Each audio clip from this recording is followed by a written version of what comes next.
Hi there. Welcome to today's session.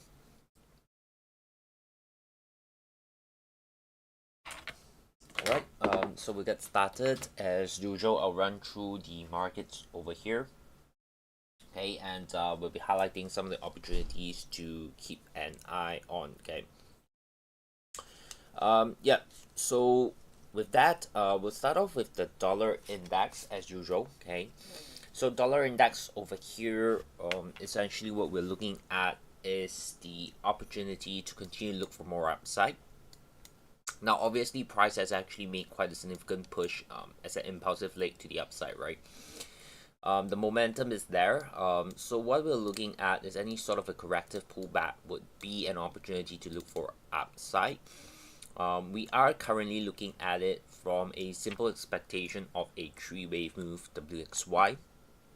But of course, bear in mind if let's say market actually made an impulsive break out of this channel structure, very easily this can just rotate into a potential 1 2 3 4 5 kind of a pattern, right? So obviously it doesn't mean that the market is just gonna react off or face some resistance there. There's a very good potential we can actually get a break and hit higher as well. Okay, so if I very quickly kind of update a little bit on this here, the invalidation level can easily be shifted to the recent low here.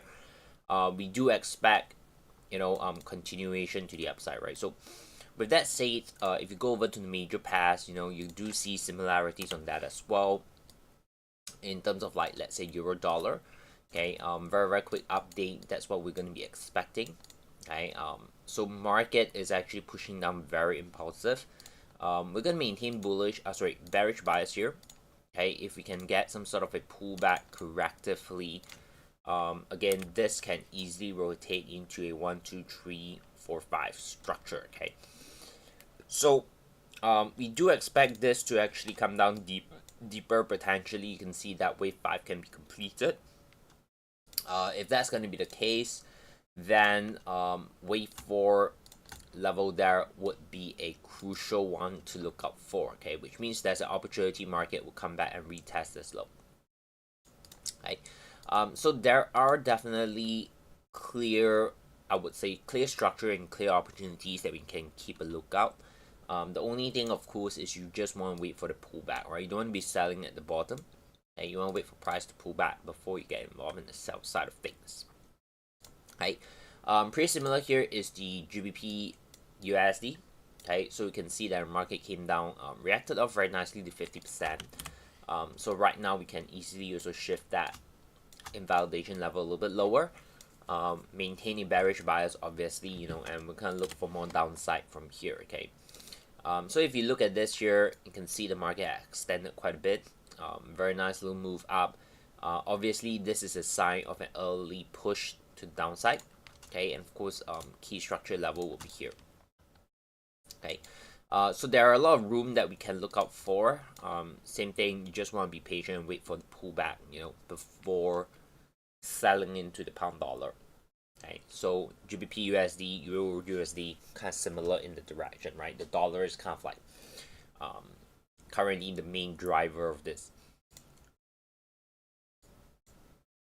Okay, then we have Aussie dollar.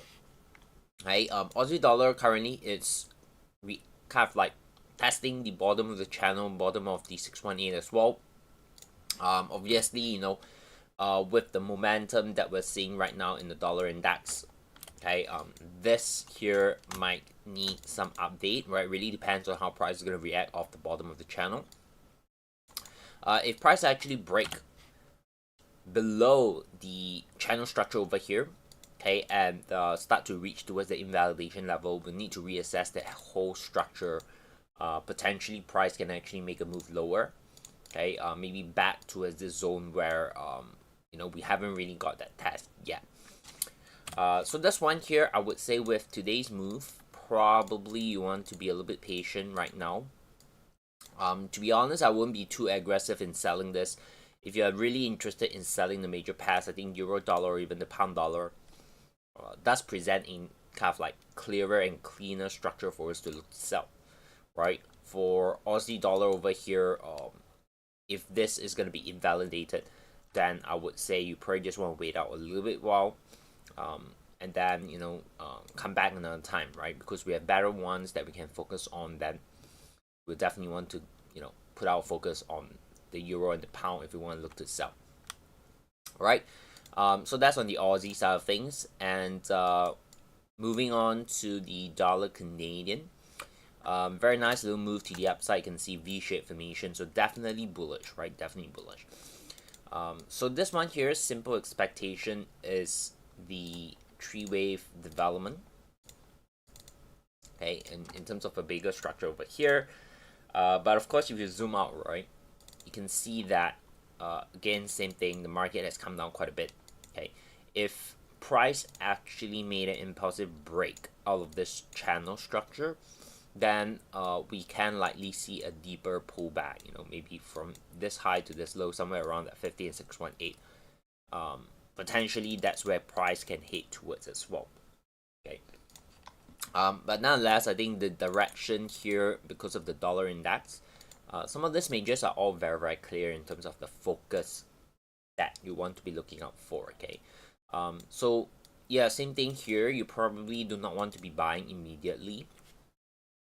Okay, but wait for the corrective pullback. If the market pulls back correctively, that would then start to present a opportunity to look for the upside, right? Okay, so that's on dollar Canadian. Then of course, moving to the dollar yen, pretty similar here as well. Okay, we do have a nice little five-way structure, price pullback towards the 50%. Nice little reaction off to the upside as well. So we are bullish bias overall. Okay, we are bullish bias overall. If I were to take a channel structure, this is the expectation we can look into as well, right? Let me put this in. Let me just update this to a smaller degree. All right, and then we can look at this as a bigger derivative move, right? And then of course, if you put in a bit of fit measurement,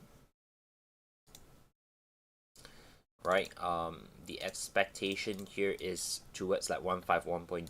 Okay, so again, definitely upside potential, right?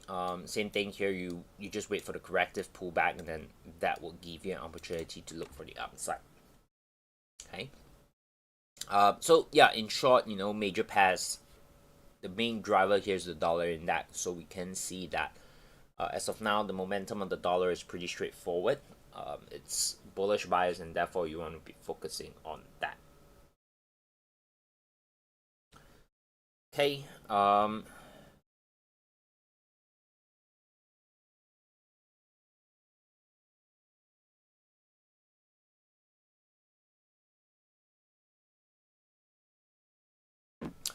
Okay, then for gold, okay, gold here is overall moving in line with the over expectation. So we have this WXY very corrective, and then of course we get an impulsive lick to downside.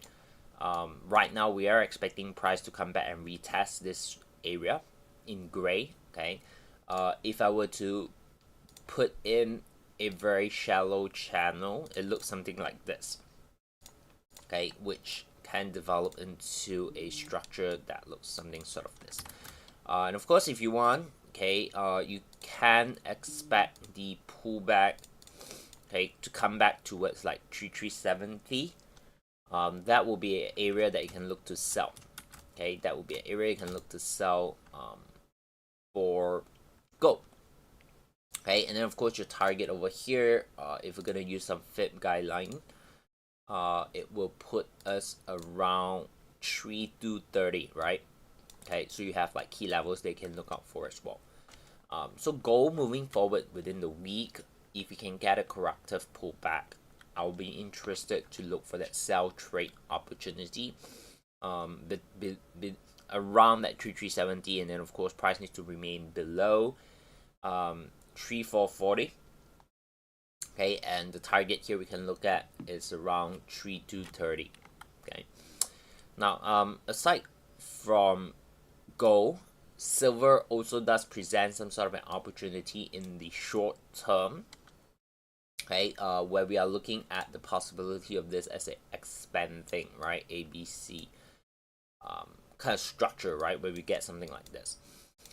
So on a smaller scale, okay, on a smaller scale, if we can get a corrective pullback, okay, that would be an opportunity that we can look to trade with a target, just back towards where this key area is. Okay, so that will put you around like 37.5, 37.4 as a potential target. And then, of course, if you take a look from this swing high to this current low, 50% mark is somewhere around 38.7. So price can potentially pull back towards 38.7 and then give us a nice opportunity to look to sell, right? And the invalidation level has to be, price has to respect the swing high at 39.5 for us to continue maintain the view where price would actually come back down. Okay, so in fact, silver and gold actually is pretty similar, right? The direction is pretty similar. The structure is different, but both are kind of in line in terms of the correlation at the moment, right? Because both we are looking at kind of like short-term move to the downside, right? Yeah. Then we have crude oil.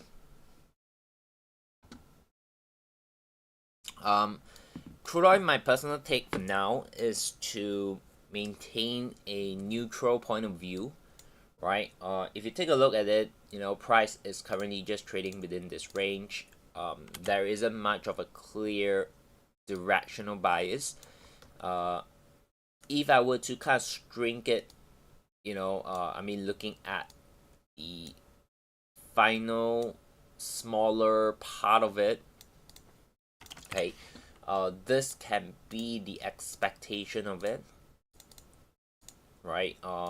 Which means, let me just update this, which means that we can't look out for short-term bullish bias, okay, towards maybe about $17.35-40. However, I don't like the development of this, right? It's very corrective in nature.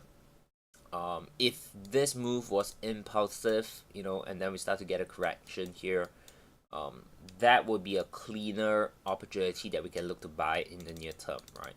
But because this is very, very corrective in itself, I'm not very confident in, the trade, right?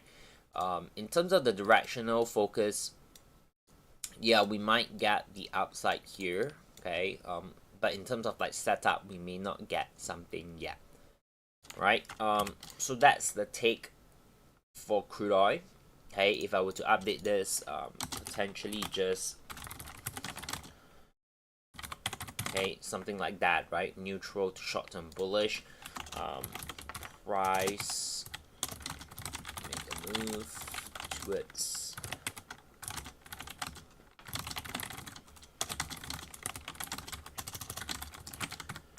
right, something like that. But I would still suggest to be patient.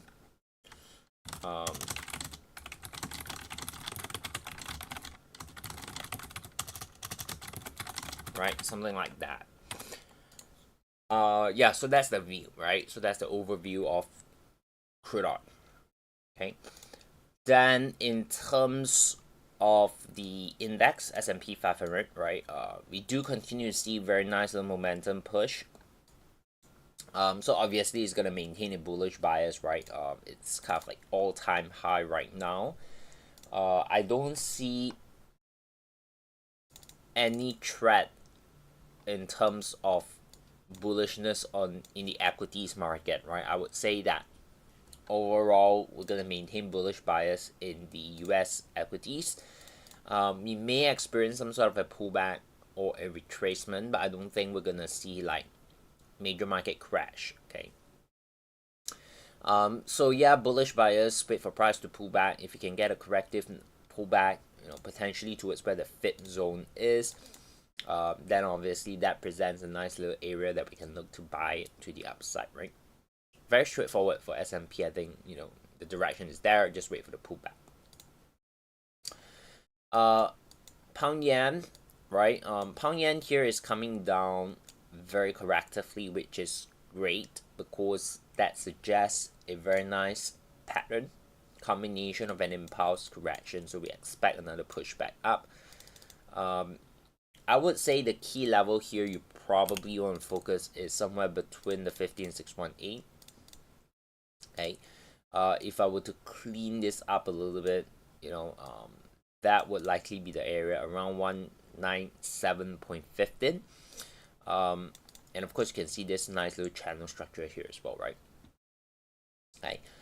So yeah, this one within the week itself, if you can get price to come down a little bit more correctively, you don't want it to come down too fast. We do have some nice little confluence there as well, where that tiny bit of a pullback acting as potential liquidity sweep too, right? Then that would present a very nice opportunity. You can look for it outside, right? Okay, and then that would be a simple WXY structure. Okay, so opportunities are there. Okay, you just need to wait and observe, and for price to come into the point of interest that we are looking at. Then we have the Aussie yen. Okay, so Aussie yen right now, what I'm looking at, we had this push, we have this tree wave. Price made a push back up, take out that high. It's currently doing a pullback. There are a couple of potential scenarios on how Aussie yen can develop. The simplest, of course, is we just expect this to pull back and then continuation up, which means the invalidation level is there. Price will respect that. Okay. The alternative scenario here is that we get this as a WXY, but that's just basically one move. This is another pushback up, and then this is the structure, right? Which means price would then potentially break this invalidation. So how do we distinguish which would likely happen? The key is how price is going to develop here, right? If this comes down too quickly as an impulsive lick, something like that, then obviously I would then expect this to be something like this. Okay, what it means then, of course, is that we'll not be too eager to immediately look for buy opportunity, but we'll wait for price to take out this low, then only we start to look for buy, right? If this initial leg is going to be impulsive, right? If let's say price just continue to do correctively, and then on the lower term or lower time frame, we start to see some significant bounce, right, around these areas, then we can expect, all right, this is more or less done. We can look for it outside, right? So sometimes we're at the stage where there are two potential scenarios, right? How we manage it is essentially look at the lower time frame, wait for price to develop. That would give us more clue which scenario would likely happen, and then we'll just pivot to that, right?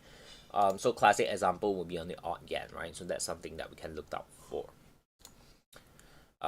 Next in my list here that I'm looking at is the pound odd, right? So pound odd, if I zoom out for you, you can see that we are likely just still trading within this range, right? Which is obviously not the most ideal condition to be trading in, because the market is stuck in this huge consolidation phase. Even at this area here, you can see impulse, ups and downs. There's no clear structure. So you can see that's why the trade plan here is really just give it some time, see how price is going to develop before we come back, right? So this one, don't spend too much time on it on pound odd, right? We just leave it aside. Then we have BTC. Okay, Bitcoin is essentially quite similar to the structure in pound yen, right? You can see impulse correction, right? Impulse correction. We are also in a similar crossroad as odd yen, right? Where I just now explained, depending on how price is going to pull back, we'll have likely two scenarios that we can look out for, right? So BTC is more or less the same. We can either have this as a correction, which means that this is done, and then we start to look for upside, meaning price respect this low, or okay, this comes down fast and then price would take out this low, then only another push up, and this is still pretty much the corrective structure.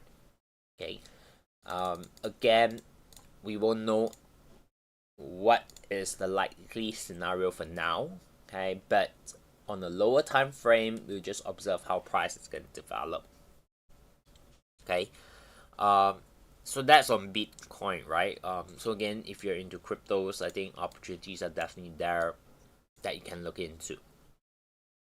Okay, so a couple of things. I think the major pairs are definitely very interesting to keep an eye on for this week. Definitely setups are likely going to build out, maybe going towards closer to the end of this week. Those are where the setups are going to come, right? Commodities like gold and silver opportunities are there as well. Keep a lookout on it. Indices bullish, but you want to wait for pullback. I don't think we're gonna get a setup within this week. Okay. And then of course we have the odd yen as well as the pound yen. Okay. Unlikely we're gonna get something this week as well. But I think with the development of this going into next week, things are gonna get a little bit clearer on the pound yen and the odd yen, right? And this of course includes Bitcoin. All right. Yeah. So those are the things that I think it's worth monitoring. Okay. Hopefully, today's session kind of give you a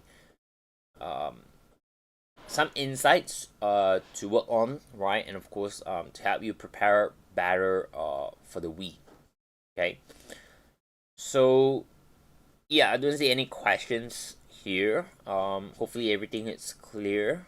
And yeah, of course, right? All the best for the week. And I'll see you guys in the next session. Okay? See you guys then.